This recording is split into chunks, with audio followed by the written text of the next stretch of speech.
नमस्कार दोस्तों। आज की हमारी स्टोरी है कामयाबी।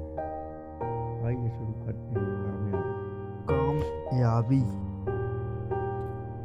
एक गुरु अपने शिष्य के अत्यधिक विकास से बहुत ही खुश थे। उन्हें लगा कि अब शिष्य का मार्गदर्शन करने की कोई जरूरत नहीं, इसलिए उस शिष्य को एक नदी किनारे बनी अपनी छोटी सी कुटिया में छोड़कर निकल पड़े।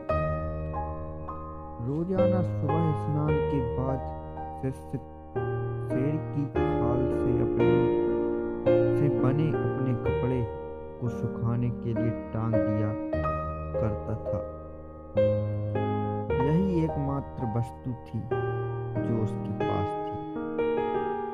एक दिन चूहों ने उस शेर की खाल को कुतर डाला।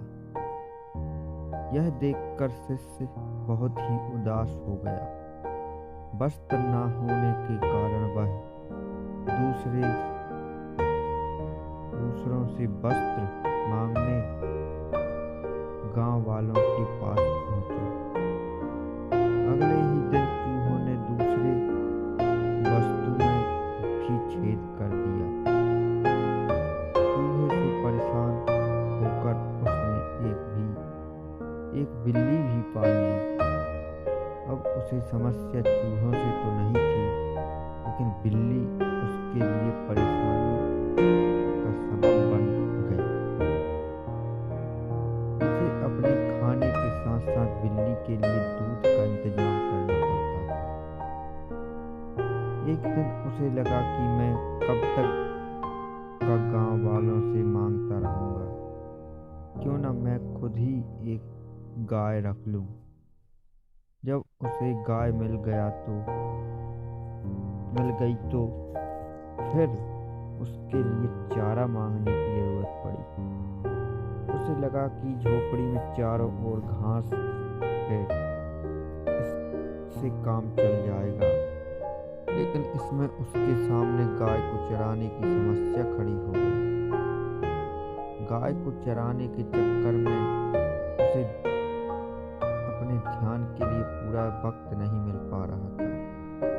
इसलिए इस काम के लिए उसने एक आदमी रख लिया।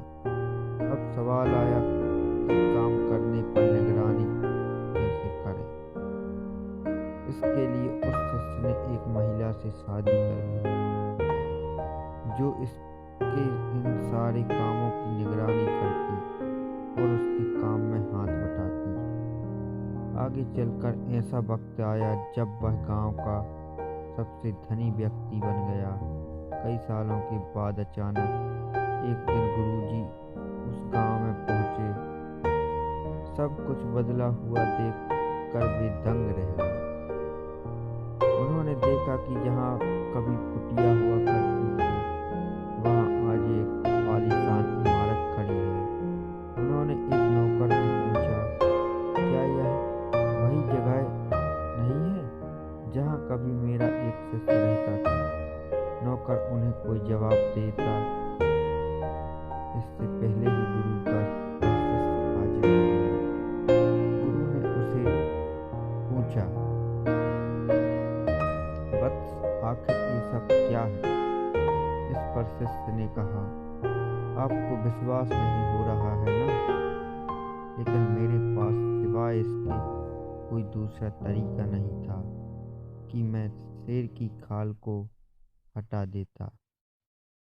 तो दोस्तों, हमें इस कहानी से यह शिक्षा मिलती है कि छोटी ज़रूरत या बदलाव के आधार पर बड़े परिणाम मिलते हैं।